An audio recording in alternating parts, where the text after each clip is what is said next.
I'm back at Lakeside School, and I'm in the chemistry lab, as you can see. Now, look around you and try and count how many different sorts of materials you can see. 10 easily, 100, not too hard. And if you counted really carefully, well, look at all these materials here. You could probably come up quite easily to 1,000, 10,000, or maybe even 100,000. That's because in a universe with 100 elements, you haven't just got 100 different materials. Those elements can combine with each other in a huge number of different ways to form millions and millions of new materials, all the materials we see in the world around us. All these new materials eventually combine to create entirely new astronomical bodies. The most important by far for us, of course, is our home planet, the Earth. But before we describe how the Earth and the other planets of the solar system was created, there's a little problem we have to take up. You'll remember from the last unit, we saw that all those new elements that were created made up only 2% of all the atoms in the universe.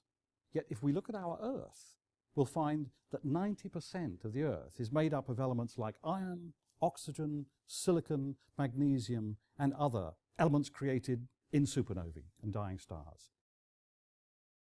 So how did they get concentrated like this to form planets and bodies like that?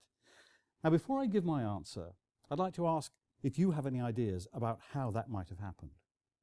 To answer these questions, we must think about chemistry. Now, chemistry is all about how different elements link up, how their atoms link up to form what we call molecules. How atoms link up depends very much on the arrangement of their electrons. Some elements, such as helium, are very, very stable. They hardly ever link up with other atoms. In fact, they're known as the noble gases. It's as if they're too snooty to join up with other atoms. You'll find them on the right side of the periodic table, by the way. But most atoms really like to link up with other atoms. We say they're reactive. Hydrogen and oxygen, for example, are always looking for chances to link up with other atoms. If you see burning or you see a flame, what you're really seeing is oxygen linking up really violently with other atoms. It's very reactive indeed. Now, when atoms join together, we call them molecules. Each molecule has its own distinctive qualities, which may be very different from the elements of which they're formed. For example, hydrogen and oxygen are both gases, but when they combine, they form a very, very familiar liquid, water, H2O. And water has qualities completely different from both hydrogen and oxygen. Different types of molecules also have different types of bonds. Some bonds are extremely rigid, but others are very flexible. Some are very strong, very hard to break. Others are very easy to break. So there's a huge variety of different types of links between molecules. Carbon, for example, can link up with itself to form diamonds. Now, in a diamond, the bonds are extremely strong and extremely rigid, so a diamond is very tough indeed. But carbon atoms could also link up with themselves to form a very different material, graphite. Now, graphite is the lead in a pencil. It's very soft stuff indeed. So different bonds make a lot of difference. Now, these different types of links, different types of bonds, mean we have a huge variety of different types of materials. That's what explains the huge variety of these materials.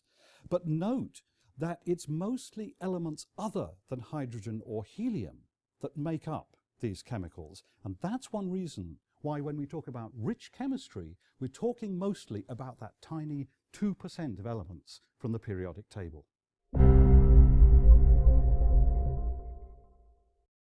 Atoms began to form molecules even in deep space, in the clouds of matter ejected by supernovae and dying stars.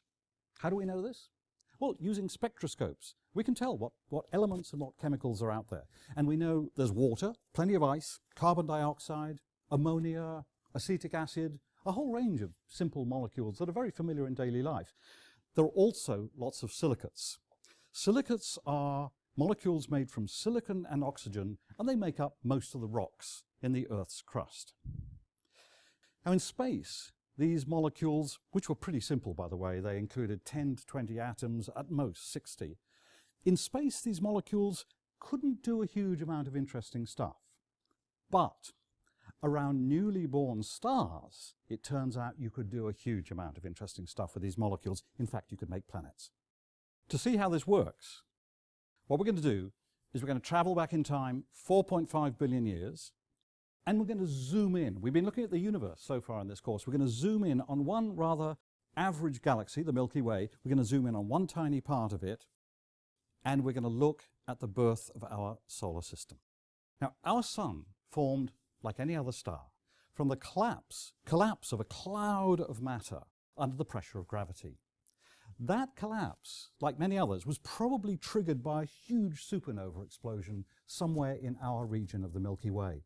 And that supernova explosion also seeded this cloud with lots of new materials from other supernovae and from dying stars. As the cloud collapsed, it began to spin, like a spinning pizza dough. And as it spun, it slowly flattened out to form a disk. Now, this is something that happens throughout the universe, which is why the universe is full of flat disks, from the Milky Way itself to our solar system, even to the rings around Saturn. Astronomers call this sort of disk a protoplanetary disk, or a proplid. Now, as the proplid that eventually formed our solar system began to collapse, at its center it got hotter and hotter and hotter until eventually fusion began and our sun was born. About 99% of all the material in the proplid went into the sun. 99.9% in fact. That leaves 0.1% for the rest of the solar system. All that stuff was orbiting around the sun, and amazingly, that tiny residue is what formed all the rest of the solar system. Now, let's begin by looking at the outer gassy planets and how they were formed. The intense heat of the young sun drove away gassy materials from the inner parts of the solar system. And above all, it drove away a lot of hydrogen and helium, leaving that as a region deprived of hydrogen and helium. And all that gassy material gathered further out in the solar system and eventually condensed to form the gassy giants. They are Jupiter, Saturn, Uranus, and Neptune. Now, they contained about 99% of the leftovers. So what we're left with is a tiny residue of a tiny residue to form the inner rocky planets, including our Earth. Closer to the Sun, from that tiny residue of a residue, you find material orbiting in the inner orbits. And that material is less gassy. There's more sort of solid stuff. You have little dust motes that eventually will gather together through electrostatic forces or collisions to form little rocks. You have particles of ice that will eventually form snowball-like objects, and then eventually they form things like meteorites or asteroids, and they're getting bigger and bigger and bigger, and they're colliding with each other. And in each orbit, you eventually get large objects that finally sweep up through their gravitational pull everything else that's in the orbit. And so eventually, over 100 million years, in each orbit, you have a rocky planet. Now, this process is called accretion. It's extremely violent. There's a huge amount of space stuff smashing into other space stuff. And if you want to be persuaded how violent it was, get out a pair of binoculars and look at the moon one night and look at those craters. Those are evidence of how violent the process of accretion was. Our moon was probably created when an object, perhaps the size of Mars, collided with our Earth, our young Earth. And it gouged out a huge chunk of the Earth. And that stuff orbited around the Earth and slowly accreted to form the object that we call the moon. So in this way, through these processes, over about 10 to 20 million years, our solar system formed. And we end up with a solar system that has inner rocky planets in the inner orbits, these large gassy planets in the outer orbits, and woven through them lots of space debris. It includes meteorites, asteroids, and comets. No one knew if there were any other solar systems anywhere else in the universe. It was quite possible this was the only solar system in the universe. But in the last 15 years, there's been some quite magical astronomical research, a lot of it based on satellite telescopes, such as the Kepler satellite. And what we now are able to do is actually see other solar systems. They vary hugely.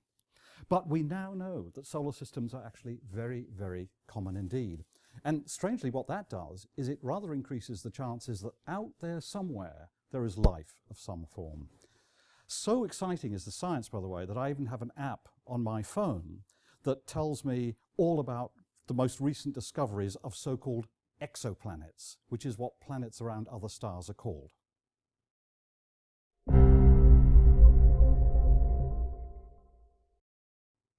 let's return to the problem we began with in this unit. How is it possible from all these rare new chemical elements to create entirely new things? And I hope by now we have the beginnings of an answer. First, we saw that chemistry links chemicals to form simple molecules, a whole range of new materials. They're floating through space.